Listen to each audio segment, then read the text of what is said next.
My name is Victor Atwood, and I'm about to tell you how my wife's betrayal became the best thing that ever happened to me. But first, let me paint you a picture of the morning everything changed.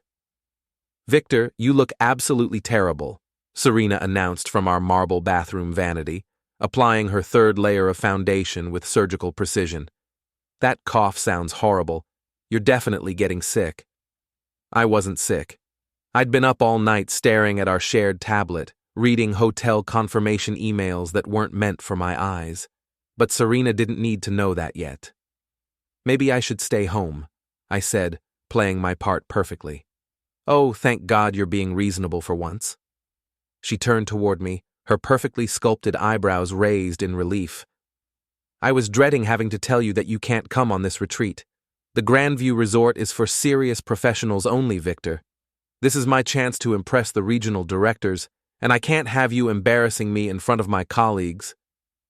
Serena Atwood, corporate retreat planner extraordinaire, had never been subtle about her disappointment in marrying a supply chain analyst. While she orchestrated million-dollar corporate events, I tracked shipping containers and managed inventory databases. She wore designer suits to wine tastings with executives. I wore khakis to meetings about bulk purchasing agreements. "You're right," I agreed, watching her pack her third evening gown. "I'd probably just get in the way." "Exactly. Stay home, rest up, and try not to ruin anything while I'm gone." She zipped her Louis Vuitton suitcase with a flourish. "This retreat could make my entire career, Victor. Jacob Lang himself specifically requested that I coordinate the executive activities." Jacob Lang. Regional Director Jacob Lang, with his silver hair and his Porsche and his corner office overlooking the city. The same Jacob Lang whose name appeared on the hotel booking confirmation as additional guest under Serena's reservation. "That's wonderful, honey," I said. "I'm sure you and Jacob will work very well together." She didn't catch my tone. Serena never caught my tone. "We will. He appreciates talent when he sees it, unlike some people." She grabbed her purse and headed for the door. "I'll be back Sunday evening. Try not to burn the apartment down." The door slammed behind her, and I was alone with the truth. I walked to our home office and pulled up our shared cloud account on the desktop computer. There it was, clear as day. Grandview Resort confirmation for Serena Atwood, Executive Suite. 2 guests, 3 nights. Additional guest, Jacob Lang. But that wasn't all. I scrolled through weeks of synchronized emails and text message backups. Serena thought she was so clever, but she'd never bothered to learn how our shared family plan actually worked. "Can't wait for our weekend getaway. Victor will never suspect anything. He's too busy with his boring spreadsheets to notice. Text to Jacob, sent 3 days ago. Make sure you book the suite with the private hot tub. I told Victor he's too sick to come. LOL." Another text, sent yesterday. "This is perfect. 3 days of paradise, and I don't have to pretend to care about inventory reports." Sent this morning, right after she left. I sat back in my chair and started laughing. Not the bitter laugh of a betrayed husband, but the satisfied chuckle of a man who'd just been handed the perfect opportunity. You see, Serena had made one crucial mistake. In her eagerness to exclude me from her romantic getaway, she'd forgotten one tiny detail about our financial arrangements. I was the primary account holder on everything. Our joint checking account, our savings, our credit cards, all of it required my authorization for large purchases. Serena had a secondary card linked to our main account, with a spending limit that I controlled through our bank's online portal. She'd also forgotten that the Grandview Resort was expensive. Very expensive. The kind of place that puts a temporary hold on your credit card for incidentals that could easily exceed $1,000. I opened my laptop and logged into our bank account. With a few clicks, I reduced Serena's card limit to $50. Then I called the bank's customer service line. "Hello, this is Victor Atwood. I need to report suspicious activity on my account. My secondary cardholder is attempting to make unauthorized personal purchases on what should be a business trip."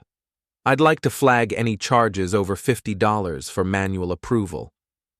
Of course, Mr. Atwood. We'll put an immediate hold on the secondary card for any charges exceeding that amount. You'll receive a text message for approval on each transaction. Perfect. Thank you so much. I hung up and checked my watch. Serena's flight had landed an hour ago. She'd be arriving at the resort right about now, probably expecting to sweep into that executive suite like the queen of corporate America. My phone buzzed. A text from the bank. Charge attempt, $1,847.50 at Grandview Resort. Approve? YN. I typed back, N. Then I waited. The phone rang at exactly 3:47 p.m. Victor? Serena's voice was tight with panic. Victor, something's wrong with our credit card. Oh no, I said, settling back into my recliner with a cup of coffee. What kind of problem? It's declining. I'm standing at the front desk of the Grandview Resort, and our card is declining in front of everyone. Jacob is here, all the regional directors are here, and I look like some kind of fraud. I could hear voices in the background, murmuring and whispering. The sweet sound of Serena's professional humiliation echoing through a marble lobby. That's strange, I said calmly. Are you sure you're using it correctly? Of course I'm using it correctly. Victor, this is a disaster. The desk clerk is looking at me like I'm some kind of criminal, and Jacob is asking what's going on, and I don't know what to tell him. Well, what exactly are you trying to charge? The suite, the executive suite that I booked for the retreat activities. Victor, you have to fix this right now. The executive suite, I repeated slowly, for retreat activities. And remind me, who's the other guest registered in this suite for retreat activities? Silence. Beautiful, telling silence. Victor, this isn't the time for your questions. Just fix the card. Serena, I'm looking at our account right now, and I see that you've been planning this trip for weeks. I see hotel confirmations, dinner reservations for two, spa appointments for couples packages.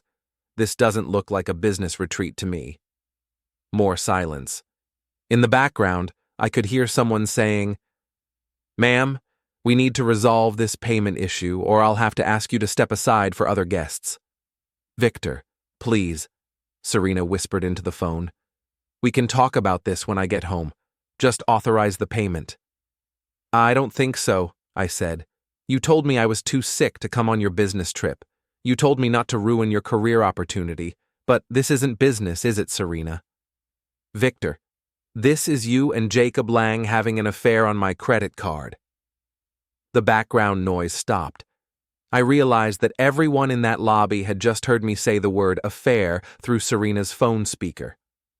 Oh, God, Serena breathed. Victor, you don't understand. I understand perfectly. You wanted me to stay home so you could spend a romantic weekend with your boss, charging it all to our joint account like I'm some kind of fool who pays for his wife's infidelity. Ma'am? The desk clerk's voice was clearer now. I'm going to need you to resolve this payment issue immediately, or we'll have to cancel your reservation. Jacob! I heard Serena call out desperately. Jacob, can you help me with this? Serena, what's going on? A man's voice, smooth and confident. Who said something about an affair? I started laughing again. Is that Jacob? Put him on the phone, Serena. Let me talk to the man who's been texting my wife about hot tubs and romantic getaways. Victor, stop it! Serena hissed. You're making a scene. I'm making a scene? Serena, you're the one standing in a hotel lobby with your boss, trying to charge a romantic suite to your husband's credit card while a crowd of your colleagues watches your payment get declined. The phone went quiet for a moment. Then Jacob's voice came through. Listen, Victor, I think there's been a misunderstanding. No misunderstanding, Jacob. I've read the text messages, all of them. The ones where my wife talks about how boring I am, how she can't wait to spend the weekend with you, how I'm too stupid to figure out what's going on. The only misunderstanding here is that you both thought I'd pay for it. Sir, the desk clerk's voice again. I really need you to move aside. We have other guests waiting. Serena, I said, here's what's going to happen. You're going to hang up this phone and figure out how to pay for your own romantic getaway. Because I've already transferred our joint savings into my personal account, I've canceled your credit card, and I've scheduled a meeting with my lawyer for Monday morning. Victor, you can't do this to me. Watch me. Oh, and Serena? I'm also sending an email to your HR department about misuse of company time and resources for personal relationships. I'm sure they'll be very interested to learn about your weekend plans with Jacob. You wouldn't dare. Try me. Enjoy your retreat, honey. Hope you brought cash. I hung up. Within minutes of ending the call, I was already drafting emails. The first one was the most important. Dear Ms. Patricia Lankowski, Human Resources Director, I am writing to inform you of a potential policy violation involving my wife, Serena Atwood, and Regional Director Jacob Lang. I have documentation showing that they have planned a personal romantic getaway disguised as a business retreat, using company resources and time. Attached, you will find email confirmations, text message screenshots, and booking receipts that clearly show this is not a legitimate business function, but rather a personal affair being conducted on company time and potentially funded through company expense accounts. I believe this violates your policies regarding workplace relationships, misuse of company resources, and ethical conduct standards. Sincerely, Victor Atwood. I attached everything, every text message, every email, every receipt I could find. Then I hit send. The second email went to my lawyer, David Chen, requesting an emergency consultation about divorce proceedings and asset protection. The third email was the most satisfying. I sent it directly to Serena. Serena, since you're having trouble with payment methods, I thought I should clarify our current financial situation. As of today, I have transferred our joint savings, $47,000, into my personal account, canceled all credit cards where you are a secondary holder, changed all account passwords and security questions, documented all evidence of your affair with Jacob Lang, initiated divorce proceedings. You told me not to ruin your trip. I'm not ruining anything. I'm simply declining to pay for it. Your soon-to-be ex-husband, Victor. My phone started ringing immediately. Serena, of course. I let it go to voicemail. Then Jacob called. Voicemail. Then Serena again. Voicemail. I poured myself a scotch and listened to the messages. Victor, you psychopath. You can't just steal our money. I'll sue you for everything you have. Serena. Message 1. Victor, this is Jacob Lang. I think we can resolve this misunderstanding like reasonable adults. Call me back. Jacob, trying to sound authoritative. Victor, please, I'm begging you. Everyone is staring at me. Jacob had to pay for the room and now everyone knows something's wrong. Please just talk to me. Serena, message 2. You bastard! You've ruined everything. My career is over. Do you understand what you've done? Serena, message 3. I deleted all the messages without responding. My phone buzzed with a text from an unknown number. This is Monica Walsh, Serena's colleague. I'm at the retreat. You might want to know that your wife's little scene at the front desk is already going viral on social media. Someone filmed the whole thing. Thought you should know. Attached was a link to a TikTok video titled Executive Meltdown at Luxury Resort. I clicked play. There was Serena in her designer outfit, standing at the marble front desk while a clerk repeated, "Ma'am, your card has been declined." You could hear her voice getting higher and more frantic with each attempt to explain. Jacob stood behind her, looking increasingly uncomfortable as other guests gathered to watch the spectacle. The best part was when you could hear my voice through her phone speaker saying affair and watching Jacob's face go white. The video had already been viewed 50,000 times and had hundreds of comments. When you lie on your resume and get caught at the company retreat, that man's voice on the phone is iconic. Plot twist: husband was playing chess while wife was playing checkers. This is why you don't mess with the accountant. I screenshotted the video and sent it to my lawyer with a note. Additional evidence of public humiliation caused by defendant's own actions. My phone rang again. This time it was a number I didn't recognize. Hello?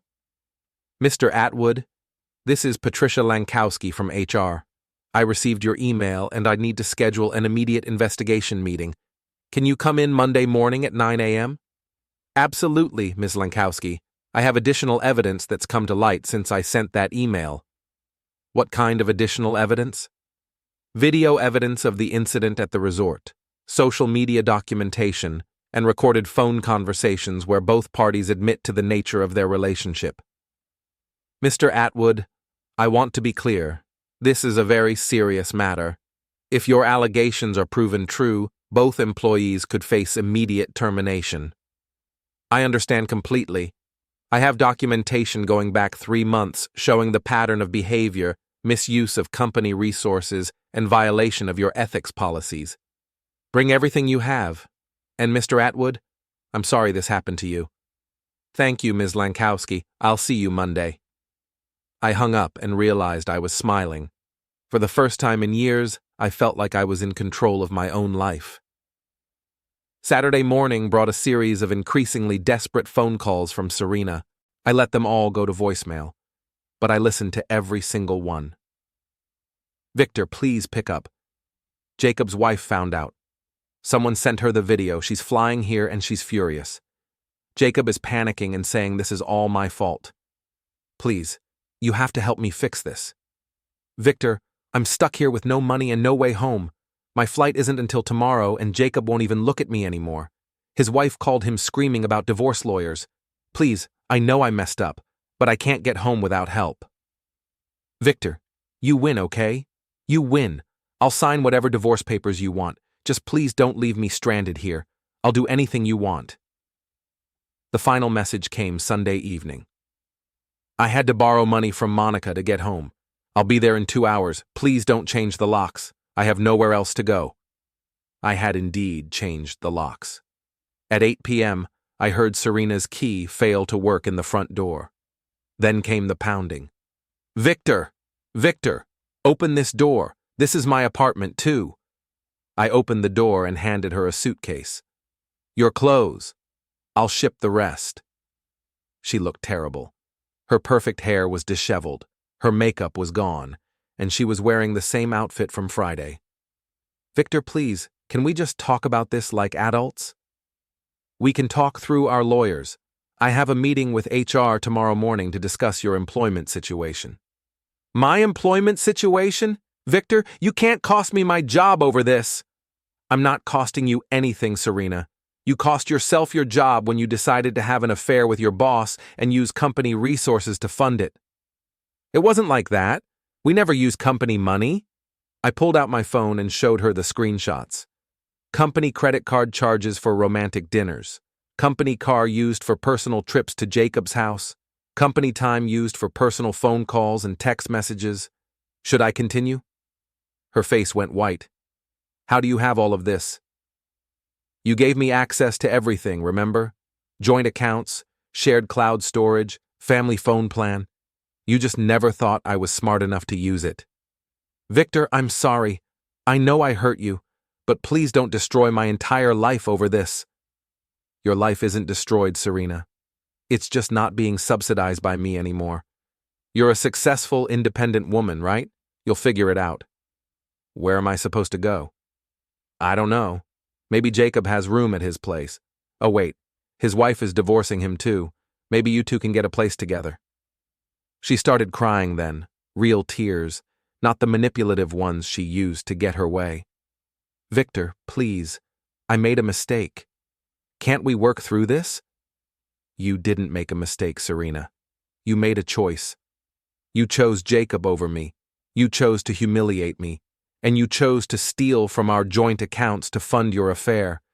The only mistake here was mine, trusting you in the first place.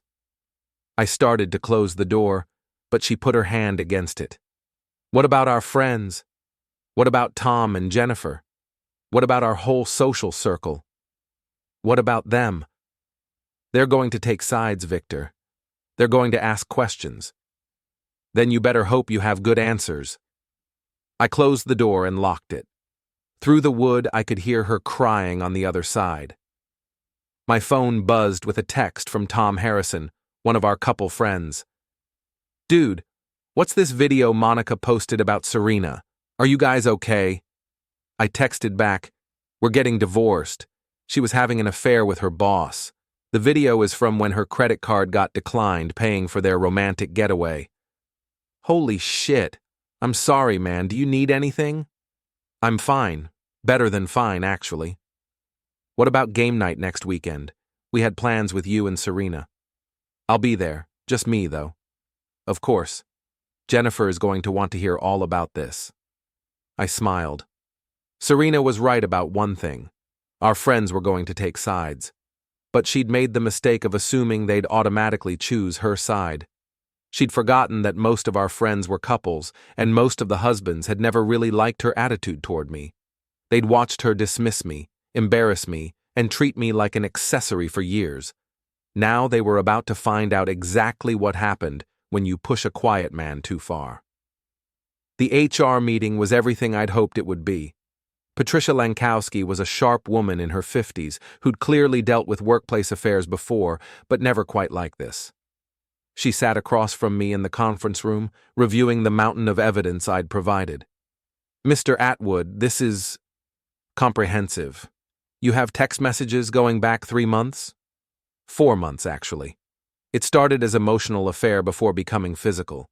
You can see the progression in the communication patterns. She flipped through printouts of text messages, email threads, and expense reports.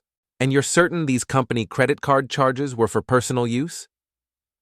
Absolutely. Cross-reference the dates with Jacob's calendar and Serena's work schedule. Every romantic dinner corresponds to a day when they claim to be working late on project coordination. What about this charge at Victoria's Secret? That was Serena buying lingerie for their weekend getaway, charged to the company card as professional attire. Ms. Lankowski winced. And you have the hotel receipts showing they shared a room? Executive suite, booked under company account, listed as team building retreat, but registered for 2 guests with romantic amenities. I have the confirmation emails. She closed the file folder and looked at me directly. Mr. Atwood, I want you to know that we take these violations very seriously. Both employees will be suspended immediately pending a full investigation. What does that mean for their employment? If everything you've provided is accurate, and it appears to be meticulously documented, they'll both be terminated for cause. Workplace relationships between supervisors and subordinates violate our ethics policy, and misuse of company resources is grounds for immediate dismissal. What about legal consequences? That's between you and your lawyer. But I can tell you that we'll be conducting our own investigation into potential embezzlement charges. My phone buzzed. A text from Serena. Please tell me you didn't go through with the HR meeting. Please, Victor, I'm begging you. I showed the message to Ms. Lankowski. She's been contacting me all weekend trying to get me to drop this. That could be considered witness intimidation. You might want to mention that to your lawyer as well. We shook hands, and I left the building feeling lighter than I had in months. My phone rang as I reached my car. Unknown number. Hello? Victor, this is Jacob Lang. We need to talk. No, we really don't. Listen, you've made your point. Serena and I both understand that you're angry, but you're destroying innocent people's lives here. I started laughing. Innocent people? My wife has filed for divorce. Serena's been suspended from work. This has gone far enough. Jacob, let me explain something to you. You pursued a married woman, convinced her to steal from our joint accounts, and used company resources to fund your affair. The only innocent person in this situation is me. You're being vindictive. I'm being thorough. There's a difference. What do you want? Money? I can write you a check right now for whatever you think this cost you. I don't want your money, Jacob. I want you to face the consequences of your actions. Victor, please. I have kids. If I lose this job, I lose everything. You should have thought about that before you started sleeping with my wife. It wasn't supposed to happen like this. It just developed over time. We tried to fight it. You tried to fight it. Jacob, You booked a romantic suite and charged it to company accounts. You sent my wife lingerie and jewelry. You planned elaborate getaways and laughed about how stupid I was. That's not fighting anything. That's embracing it. Silence on the other end. Jacob, here's what's going to happen. You're going to be fired for cause, which means no severance package and no positive references. Your wife is going to divorce you and take half of everything you have left. And every time someone Googles your name, they're going to find that viral video of you standing behind my wife while her credit card gets declined paying for your affair. You're destroying my entire life. No, Jacob. I'm just declining to pay for it.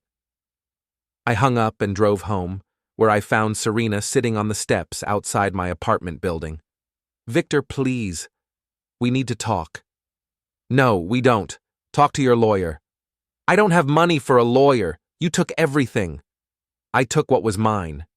You're welcome to whatever was yours. We were married. Everything was ours. We're getting divorced. Everything is mine now. That's how asset protection works when one spouse commits adultery and financial fraud. She stood up, and for a moment I thought she might try to physically stop me from entering the building. Instead, she just looked defeated. Victor, I know you hate me. I know I deserve this. But please, can you at least tell me, was any of our marriage real to you? Did you ever actually love me? I stopped and looked at her. Really looked at her. The woman I'd spent 5 years trying to please, trying to impress, trying to be good enough for. I loved the woman I thought you were, Serena. But that woman never actually existed, did she? She was just a performance you put on until you found someone better. That's not true, isn't it? When was the last time you said something kind to me? When was the last time you treated me like a partner instead of an embarrassment? When was the last time you acted like you were proud to be married to me? She couldn't answer. I spent years thinking I wasn't good enough for you, Serena. Turns out, you weren't good enough for me. I walked into the building and left her standing on the steps. 2 weeks later, I was having dinner at Marcello's, our old favorite restaurant, when Tom and Jennifer Harrison walked in with another couple I didn't recognize. They spotted me immediately and came over to my table. Victor! Jennifer hugged me tightly. How are you holding up? Better than expected, actually. How are you two? We're good, but we heard about what happened with Serena and Jacob. The whole story is all over social media now. Tom shook his head. Dude, I have to say, the way you handled that whole situation was brilliant. Cold, but brilliant. What do you mean? The credit card thing, declining payment right in front of everyone at that fancy resort, that's some next-level revenge right there. Jennifer elbowed her husband. Tom, don't encourage him. What? The woman was cheating on him with her boss and using his money to pay for it. He had every right to cut her off. It's just so public, so humiliating. I sipped my wine. Jennifer, she humiliated herself. I just stopped paying for it. But now she's lost her job, her apartment, everything. She lost her job because she violated company policy. She lost the apartment because it was in my name, and she committed adultery. She lost everything because she chose to risk everything. Tom nodded. That's exactly right. Actions have consequences. But what about forgiveness? Jennifer asked. What about working through problems in a marriage? Jennifer, would you forgive Tom if he spent months planning a romantic getaway with another woman, used your joint accounts to pay for it, and then told you that you were too embarrassing to bring along? She was quiet for a moment. No. I guess I wouldn't. Then don't ask me to. They invited me to join their table, and we spent the evening talking about everything except Serena and Jacob. It felt good to be around friends who treated me like an equal instead of a charity case. As we were leaving the restaurant, I saw a familiar figure sitting alone at the bar. Serena, nursing a glass of wine and staring at her phone. She looked up and saw me with Tom and Jennifer. For a moment, our eyes met across the restaurant. She looked terrible, thin, tired, wearing clothes I didn't recognize, probably borrowed. Her hair was different, shorter, like she'd cut it herself. She raised her glass slightly in my direction, a sad little toast, then turned back to her phone. "Is that her?" Jennifer whispered. "Yeah." "Should we say something?" "No." Tom put his hand on my shoulder. "Come on, man. Let's get out of here." As we walked toward the exit, I heard heels clicking quickly behind us. "Victor! Victor, wait!" I turned around. Serena had followed us outside. "Victor, please, just give me 5 minutes." Tom and Jennifer exchanged glances. "We'll wait in the car," Tom said. Serena and I stood on the sidewalk outside Marcello's, the place where we'd had our first date 6 years ago. "You look good," she said. "Happy." "I am happy. I heard you got a promotion at work." "I did. Turns out I'm much more productive when I'm not constantly worried about disappointing my wife." She flinched. "Victor, I know I have no right to ask this, but do you think you'll ever be able to forgive me?" "I already have forgiven you, Serena." Her face lit up with hope. "Really?"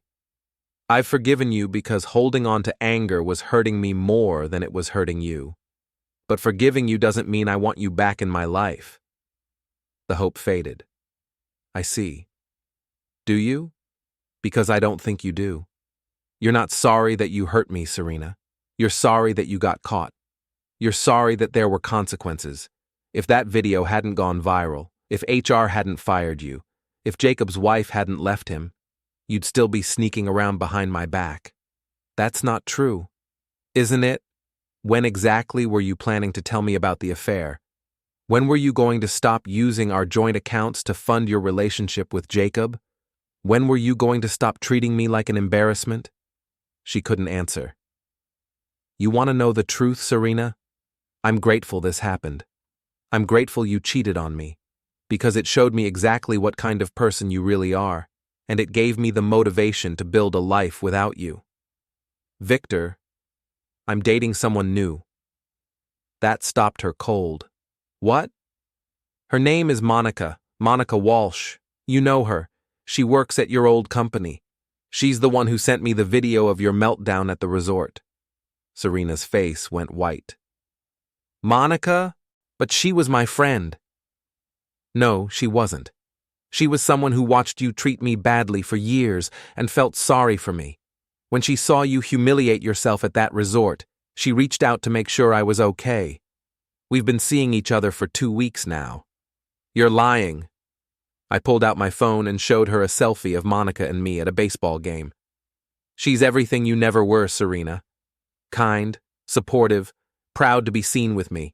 She thinks I'm smart and funny and interesting. Imagine that." Tears were streaming down Serena's face now. "Victor, please. I made a mistake. I can change." "You didn't make a mistake, Serena. You revealed who you really are, and I'm finally with someone who appreciates who I really am." I started walking toward Tom's car, then stopped and turned back. "Oh, and Serena? Monica got your old job. She's the new regional retreat coordinator. Jacob's replacement specifically requested her for the position.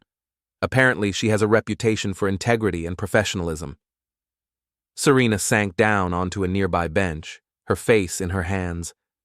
I got into Tom's car and we drove away. In the side mirror, I could see her sitting alone on that bench, finally understanding the full scope of what she'd lost. "Damn, Victor," Tom said as we pulled into traffic. "That was ice cold." "Was it too harsh?" I asked. Jennifer turned around from the front seat. "Honey, that woman spent years making you feel like you weren't good enough. She cheated on you, stole from you, and humiliated you. And even after all that, she still couldn't give you a real apology. You don't owe her anything. Besides," Tom added, "sounds like you've got a good thing going with this Monica." I smiled, thinking about Monica's laugh, the way she listened to my stories about work, how she'd held my hand during the entire baseball game. "Yeah," I said, "I really do." 6 months later, Monica and I moved in together. A year after that, we got engaged. Serena sent a congratulations card to my office. I never found out how she got the address. I threw the card away without opening it. Jacob Lang never found another job in corporate management. Last I heard, he was selling insurance in a different state. Serena eventually found work as an administrative assistant at a small nonprofit. She never remarried. As for me, I learned that the best revenge isn't getting even. It's building a life so good that your enemy's opinions become irrelevant. I also learned that sometimes, when someone tells you that you're not good enough for them, the kindest thing you can do is believe them and find someone who knows better. Monica and I got married 2 years later, in a small ceremony surrounded by friends who had watched me transform from a man who apologized for existing into someone who knew his own worth. During my wedding toast, I raised my glass and said, "To my beautiful wife Monica, who saw value where others saw only disappointment, and who proved that the right person will never ask you to be less than you are." Later that night, Monica asked me if I ever wondered what would have happened if Serena hadn't cheated. No, I told her honestly, because if she hadn't cheated, I never would have realized I deserved better, and I never would have found you. The best part? I meant every word.